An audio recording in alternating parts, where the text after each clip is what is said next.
What's up, guys? We are back with a tiny slate of MLB action here on Monday, July 1st. Sunday was weird as normal, guys. We got off to a very good start there with the under in that Pittsburgh-Atlanta Braves game. Under 9.5 was very easy money there, but man, moving right on to the Padres game, we had a terrible start from Waldron, and the Padres only scored a single run on 8 hits to end up losing that game 4-1, so tough stuff there on the Padres. We also had the Mets minus 162. That was a crazy game. They ended up losing in extra innings at home after a weird kind of long rain delay, so that was another loss. That was a very tough one. We did come through with a blowout win there on the Brewers minus 172. Should have gone for them minus 1.5, I guess, but hindsight is always 20/20. We also had the Dodgers minus 132. Absolutely horrific start there from Paxton, and insanely good stuff from the entire Giants bullpen there for a long bullpen start.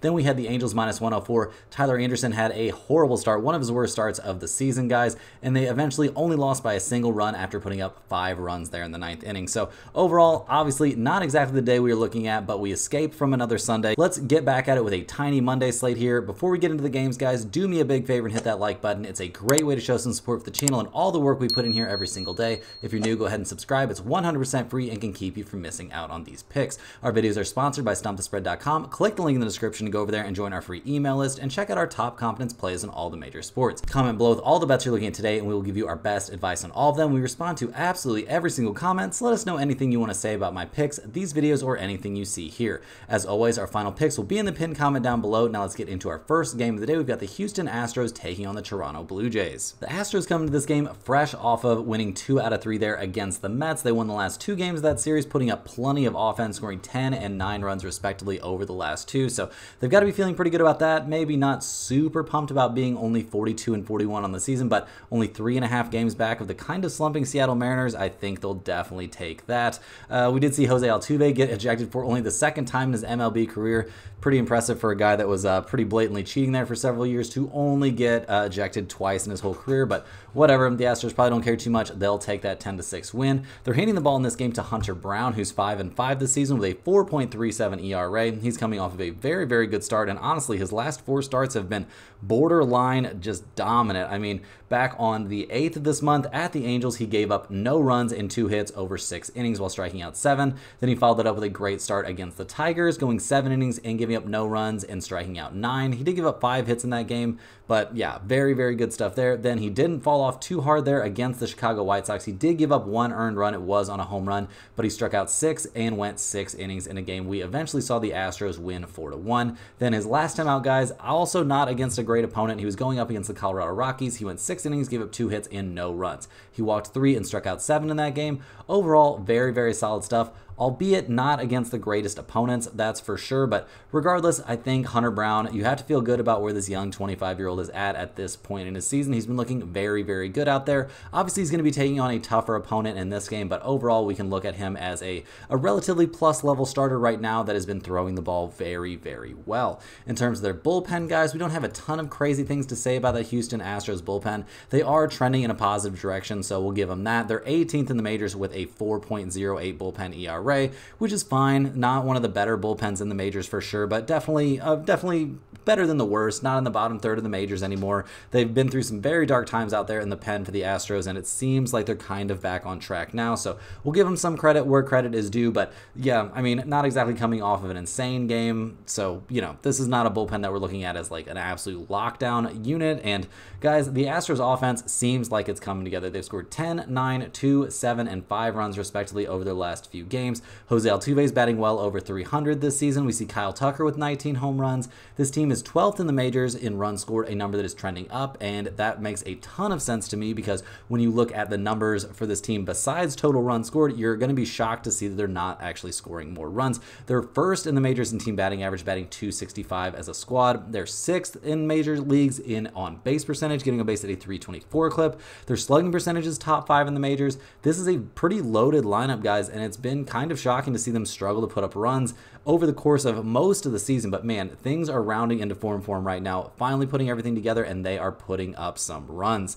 They're taking on the Toronto Blue Jays, who come into this game fresh off of a loss there against the Yankees. They lost to that series, or actually split that series 2 games apiece, so we'll give them some credit there, but at 38-45 on the year and dead last in the AL East, this is not where the Toronto Blue Jays faithful were hoping they would be.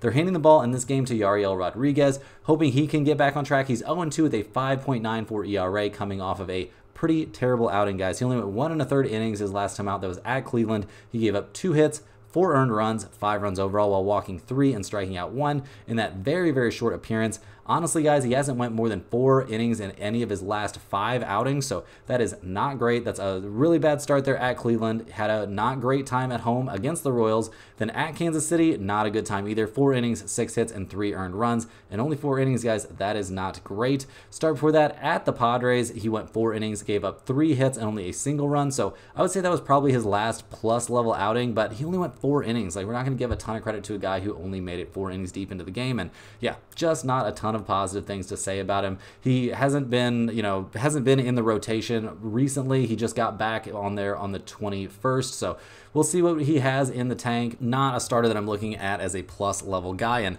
we're also very concerned about the Toronto Blue Jays bullpen, guys. It is very, very bad. It's been bottom 5 in the majors pretty much all season long. I can't really remember a time when it wasn't bottom 5, so that is a huge concern from a team, especially in a spot like this where their starter is very likely to put a ton of pressure on the bullpen to eat up a lot of innings. I mean, if your bullpen's got to go out there and throw 5 innings every time this guy starts, that is a lot of stress. So yeah, they're going to be leaning on their offense to score a lot of runs, but that is not something we've seen happen very many times this season, guys. We're looking at an offense that is 24th in the majors in runs scored, 20th in team batting average, batting .236 as a squad. They're 21st in the majors in team slugging percentage, a .375 slugging percentage, pretty disappointing stuff. We are seeing Vladimir Guerrero hit another little surge here. He's batting almost 300, and he's got 13 home runs, but that is not enough to carry this offense, guys. This team has scored 1, 9, 5, and 9 runs respectively over their last 4, so honestly, they had a pretty decent time hitting the ball there against the Yankees, who have had some big pitching problems lately, but over the course of the season, guys, not a lot of positive things to say, and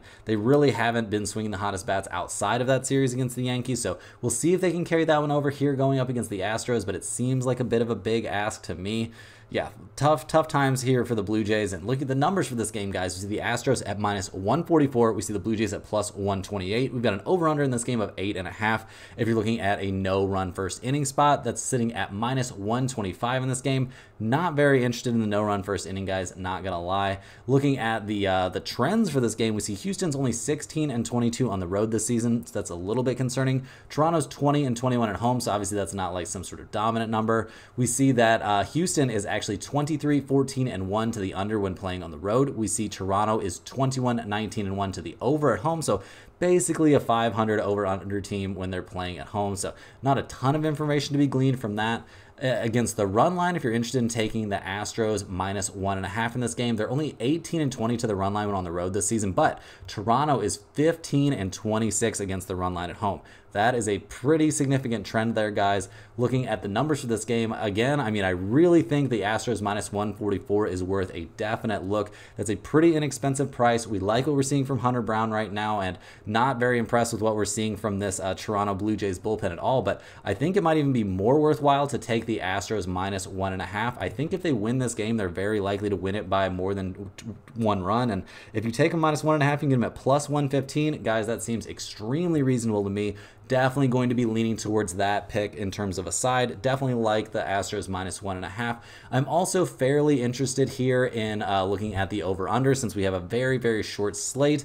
Interesting to see what kind of trends we can find. And at only 8.5, I mean, Rodriguez isn't that great. The Astros are swinging some pretty hot bats. I do expect Hunter Brown to maybe go up a run or 2, and that Astros bullpen's not insane, so I think the over is very reasonable as well. So our leans in this game are going to be the Astros -1.5 and over 8.5. Next up, guys, we've got the New York Mets going on the road to take on the Washington Nationals. We see the Mets coming into this game fresh off of 2 straight losses. They actually lost 2 out of 3 to the Houston Astros. Cooling off a little bit here, but at 40-41 on the season, this team is looking light years better than it did during the dark days in the early to mid-season. I mean, things were getting pretty rough there. They were not having a good time, but they've turned things around over their last 20 or 30 games, and things are definitely looking up. They're handing the ball in this game to David Peterson, who's 3-0 this season with a 3.67 ERA. He's He's coming off of a short but effective start there against the Yankees. He only went 4 1/3 innings, but he gave up 3 hits and only 1 run over that span. He did walk 5, but had 8 strikeouts, so his command was obviously not where it needed to be in that game. And if he can kind of get that under control, maybe we could see a return to form like he had against the Rangers, where he went 6 innings, gave up only 2 runs. He's also had a pretty good start against the Nationals and the Dodgers in this mix, and that start at Washington back on the 4th, guys, is very, very interesting to look at since he's going up against the Nationals in this game. At Washington, he went 6 2/3 innings, gave up 2 earned runs while striking out 2 and walking 2. That will definitely work. That was also a game we saw the Mets win 6-3, and the Mets are 4-0 over his last 4 starts. So a lot of positive things to look at here for David Peterson. He's been throwing the ball pretty well, and also positive things to look at for the Mets bullpen. I mean, maybe not having the greatest time over the last couple games, but in general, they've been trending in a positive direction. I know a 4.16 bullpen ERA is not exactly something we're going to alert the press about, but in general, I'm liking how they're throwing the ball a little bit better than they were back in the dark days this season, where the Mets were looking like one of the bottom feeders in the MLB. So some positive trends for this Mets pitching staff here, and the offense has not been left out, guys. I mean, their last couple games maybe left a little bit to be desired, but they scored 5, 6, 7, 12, and 9 runs respectively over their last 5 games. That is not terrible. We've got Starling Marte hitting the ball well. We've got Pete Alonso up to 17 home runs, and he's batting nearly 250 on the year. Not hearing nearly as much talk about them trading him away since they've hit this surge here. So things definitely looking up for this offense. They're 10th in the majors in runs scored and 10th in the majors in team batting average, batting exactly 250 as a team, actually. So pretty positive things there. Their on-base percentage has them top 10 in the majors as well, and they're slugging the ball at a .416 mark. Overall, a lot of very, very positive trends to look at here for this Mets offense. I mean, yeah, they lost the last 2 games, don't get me wrong, but their offense was still producing runs. Just the pitching staff was having a hard time against an Astros team that's finally figuring out how to swing the bats, so I'm not exactly going to look down on the Mets too much for losing those couple of games. They're taking on the Astros in this one, who have now lost 5 out of their last 6 overall. They only managed to win 1 out of 3 there at Tampa Bay. Now they're getting to play back at home, but they're going up against I'm not going to say red-hot Mets team after losing 2 in a row, but still a Mets team that's playing pretty well right now. The Nationals are going to be handing the ball on this one to Mackenzie Gore, who's 6-7 this season with a 3.60 ERA. He's been having his problems lately, though, guys. His last time out, it was at the Padres. He only lasted 5 innings, which isn't amazing. He gave up 5 earned runs and a home run in that game while walking 3 and striking out only 1. So that's not great. We could look at that as just a small hiccup, but his start before that, he was at home pitching against the Arizona Diamondbacks. He only went 5 innings in that start as well, gave up 9 hits, 4 runs, 2 of them were earned. He walked 2 and struck out 7 in that game. It's been a little bit of a struggle ever since that dominant outing he had against the Marlins, where he struck out 10 and went 7 innings. So maybe stretching him out a little bit in that game was something of a mistake, but hard to know that in the moment. We're also looking at his stats here against the Mets. The last time he faced the Mets was back on the 3rd, and things did not go his way, guys. He went 4 1/3 innings, gave up 7 hits and 6 earned runs, including a home run. He walked 4 and struck out 2 in that game. Just not his best performance out there. Very concerning stuff that we've seen from Mackenzie Gore lately and against the Mets. So that's a little bit of a problem. The Nationals bullpen may be trending a little bit back down. Maybe they flew a little bit too close to the sun. They're 14th in the majors with a 3.96 bullpen ERA. And while they haven't been a disaster this season and they trended upwards there for quite a while, things have maybe come back to earth just a little bit, but not a terrible bullpen, not a bullpen that we're like terrified of out there, but also, definitely have our question marks about how they'll look here going up against a Mets team that's been hitting the ball pretty well recently.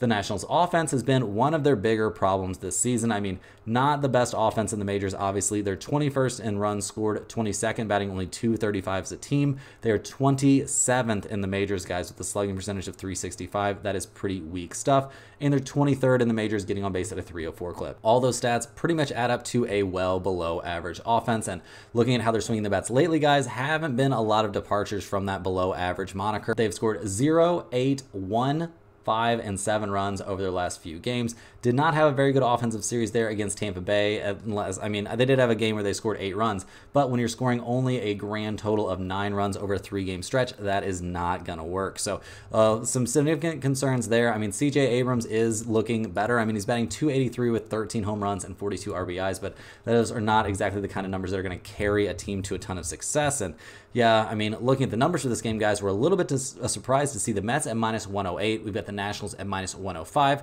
We had an over-under of 8.5 in this game. If you wanted to look at that no-run first inning spot, no-run first inning is looking like a -125 bet, so not incredibly appealing, maybe not terrible if Mackenzie Gore had better numbers against the Mets, but not too interested in the no-run first inning in this game, guys. But looking at the trends for this one, we see the Mets, they are 18-16 on the road, which, you know, not terrible. They've been a better road team than a home team for the majority of this season. Washington is 17-19 at home, so once again, you know, not a disaster, but not a great home team, but they're a below 500 team, which is what you would expect. So, you know, being below 500 at home, maybe not a total disaster. We also see that the Mets are actually an MLB best 22-10-2 to the over when playing on the road this season. So that's pretty interesting. We see Washington is 19-15-2 to the under at home, so maybe not super interested in that over-under, but if you really are, you know, determined to find an over-under play in this game, I like the over in this one. Once again, a little taste of over 8.5 seems reasonable, but guys, we are definitely leaning towards the Mets -108.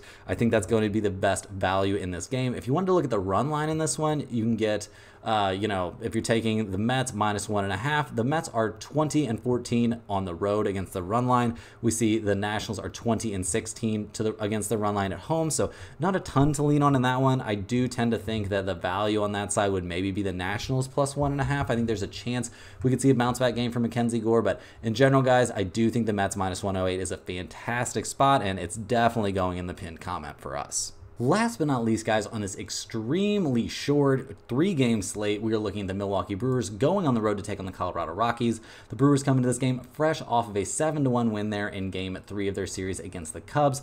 They had their 5th Grand Slam in 8 games. Pretty crazy stuff out there from the Brewers bats. They are 50-34 in the season with a 6.5 game lead there in the NL Central. They are going to be handing the ball in this one to Bryce Wilson, who's 5-3 this year with a 3.89 ERA. He is coming off of a very good start against the Texas Rangers, where he went 6 innings, gave up 3 hits, and did not allow a single run. He struck out 4 and walked 0 in that game, so pretty solid stuff from him, but there's been some major inconsistencies in his starts over the last few, guys. I mean, he shut out the Texas Rangers. The start before that, he went on the road and got obliterated by the Padres, giving up 7 hits and 5 earned runs over only 4 2/3, and giving up 3 home runs in that start, so pretty mediocre stuff there for sure. Start before that, back on the 15th against the Cincinnati Reds, he shut them out over 5 1/3 innings, giving up 3 hits and 6 strikeouts. So he looked very, very good in that one against the Cincinnati Reds. But the start before that, back on the 9th, he got absolutely obliterated at Detroit. So definitely some question marks. Seems like this is a guy that struggles a little bit pitching on the road, which is a big concern given that he's pitching on the road in this game. So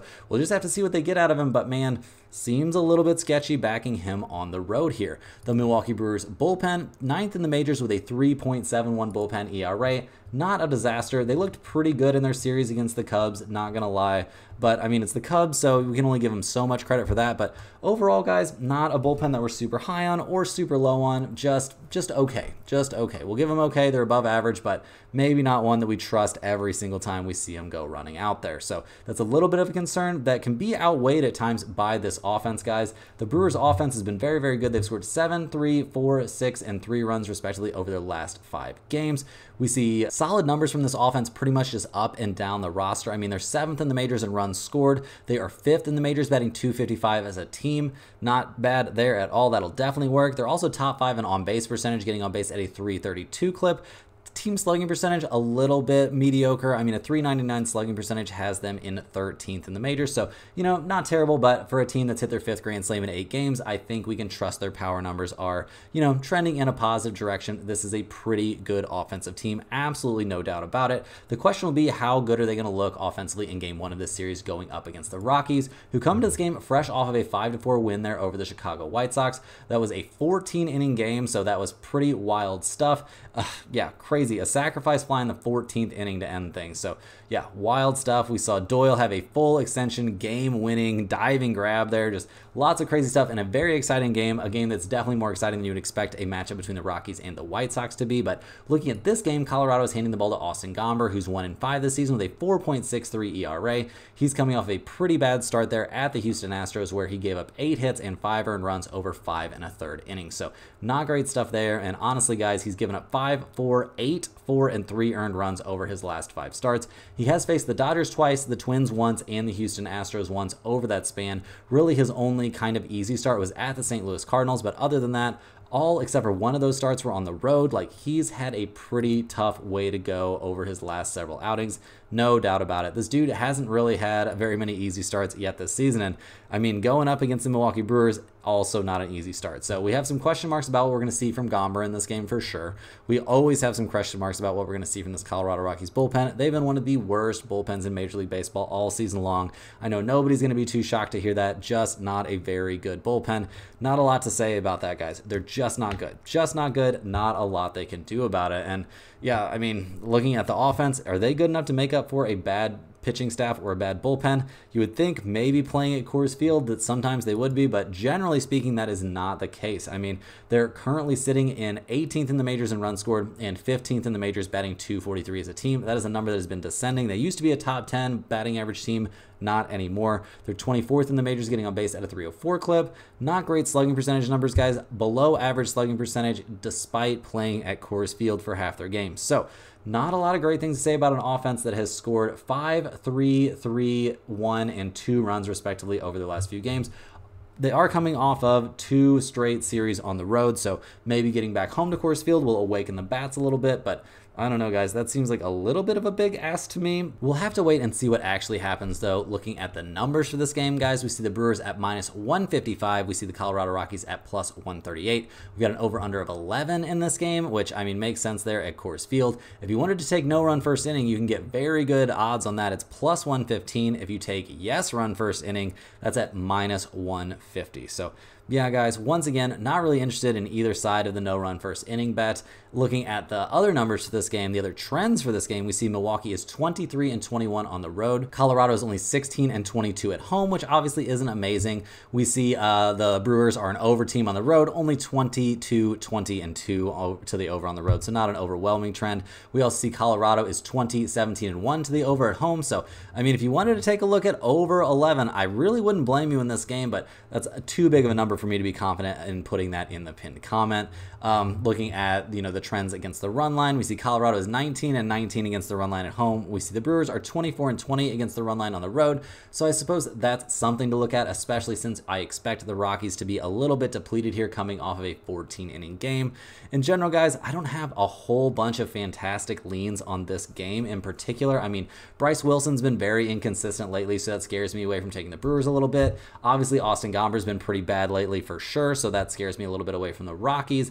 Also scaring me away from the Rockies is the fact they just played that super long extra inning game. So in general, if you're forcing me to pick a side in this one, I will take the Brewers -155. I think that's some value. I also think maybe over 11 just is the tiniest sliver of value. But in general, guys, this game's going to be my stay away spot here. I know it's only a 3-game slate. So like I said, if you really want to bet on this game, go ahead and give me the Brewers -155. But this will certainly not be my biggest bet of the day. I'm going to be concentrating more on the first 2 games. That's all the games we have for today on this extremely short slate. Hit that like button for good luck on all of your bets and subscribe to the channel if you're new. Let me know in the comments any questions you have on today's slate. Thanks for watching. You can click the link in the description to check out StumpTheSpread.com, and we'll see you guys tomorrow for more sports betting action.